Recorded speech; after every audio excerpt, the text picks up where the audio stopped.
Assalamualaikum warahmatullahi wabarakatuh.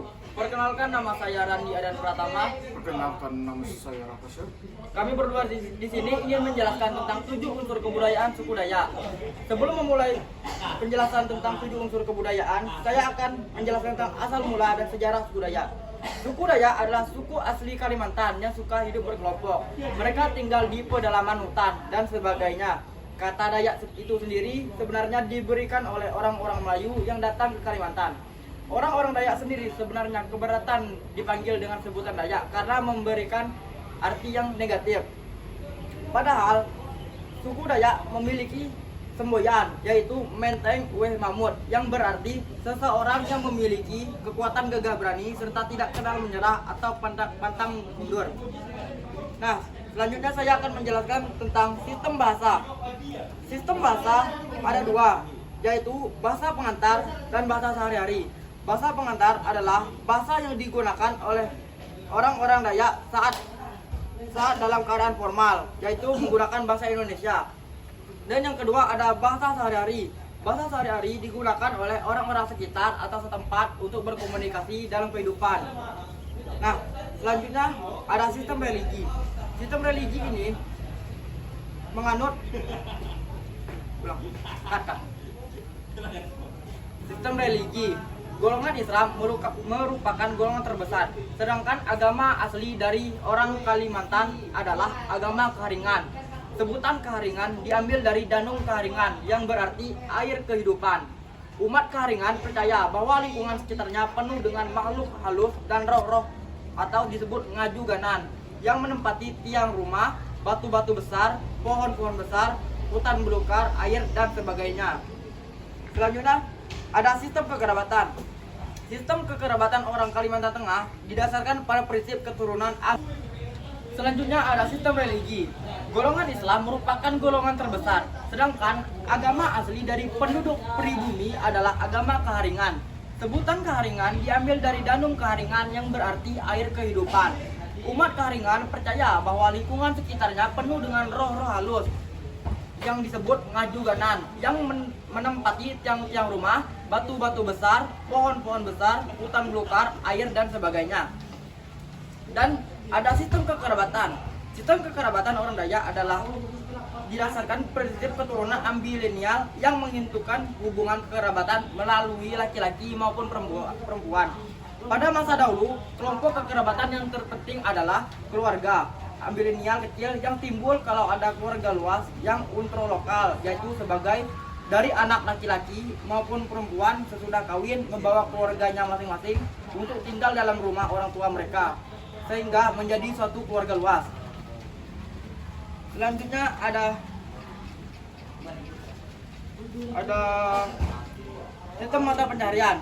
Sistem ekonomi bagi masyarakat Kalimantan Tengah terdiri atas 4 macam, yaitu berladang, berburu, mencari hasil hutan dan ikan, menganyam. Dalam berladang, mereka mengembangkan suatu sistem kerjasama dengan cara membentuk kelompok gotong royong yang biasanya berdasarkan hubungan, tetanggaan, atau persahabatan. Selanjutnya ada sistem kesenian. Sistem kesenian yaitu ada tari gantar. Tarian yang menggambarkan gerakan orang menanam padi. Yang kedua ada tari kancet atau papatai. Tarian ini menceritakan tentang seseorang pahlawan Dayak yang berperang melawan musuhnya. Dan yang ketiga ada tari kancet ledo. Tari kancet menggambarkan kejantanan dan keperkasaan pria Dayak. Nah, selanjutnya akan dijelaskan oleh Raka Syah. Selanjutnya peralatan atau perlengkapan hidup. Dalam kehidupan sehari-hari, orang suku Dayak sudah menggunakan alat-alat yang sudah sedikit maju berkembang, seperti dalam berburu orang Dayak yang sudah memakai alat-alat yang berkembang seperti 1. Sipet atau sumpitan, merupakan senjata utama suku Dayak. Bentuknya bulat dan berdiameter 2-3 cm, panjang 1,5 sampai 2,5 meter. Di tengah-tengahnya berlubang dengan diameter lubang 1,4 atau 3,4 cm yang digunakan untuk memasukkan anak sumpitan damek. 2. Lonjo atau tombak, dibuat dari besi dan dipasang atau diikat dengan anyaman rotan dan bertangkai dari bambu atau kayu keras. 3. Telewang atau perisai, terbuat dari kayu ringan tetapi liat, ukuran panjang 1 sampai 2 meter dengan lebar 30 cm sampai 50 cm. Sebelah luar diberi ukiran atau lukisan dan mempunyai makna tertentu. Di sebelah dalam dijumpai tempat penggangan. 4. Madau merupakan senjata utama dan merupakan senjata turun-menurun yang dianggap keramat. Bentuknya panjang dan selalu ada tanda ukiran baik dalam bentuk tata maupun hanya ukiran biasa.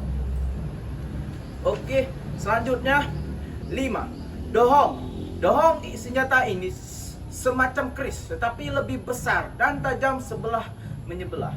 Hulunya terbuat dari tanduk dan sarungnya dari kayu. Senjata ini hanya boleh dipakai oleh kepala-kepala suku Demang Basi. Selanjutnya sistem pengaturan. 1. Dalam berpakaian, dulu orang suku Dayak sering menggunakan ewah atau cawan untuk pakaian asli laki-laki Dayak yang terbuat dari kulit kayu dan kaum wanita. Kaum wanita memakai sarung dan baju yang terbuat dari kulit kayu. Sedangkan pada masa sekarang, orang Dayak Kalimantan Tengah sudah berpakaian lengkap seperti laki-laki. Contoh laki-laki memakai hem dan celana, dan kaum wanita memakai sarung dan kebaya, atau bagi anak muda memakai rok potongan Eropa. 2. Zaman dahulu para wanita sering menggunakan anting yang banyak agar semakin panjang dan telinga semakin cantik wanita tersebut. Para lakinya sering menggunakan tato, bahwa semakin banyak tato di tubuh lelaki tersebut, maka ia akan terlihat gagah dan ganteng. 3. Terkadang mereka menggunakan bahasa Inggris untuk berkomunikasi, tetapi masih bersifat pasif. Dan 4. Mengandalkan atau menggunakan rasi bintang untuk mengetahui apakah cocok untuk bertanam atau berladang. Oke, sekian dari saya. Sekian, dan kami mengucapkan Wassalamualaikum warahmatullahi wabarakatuh.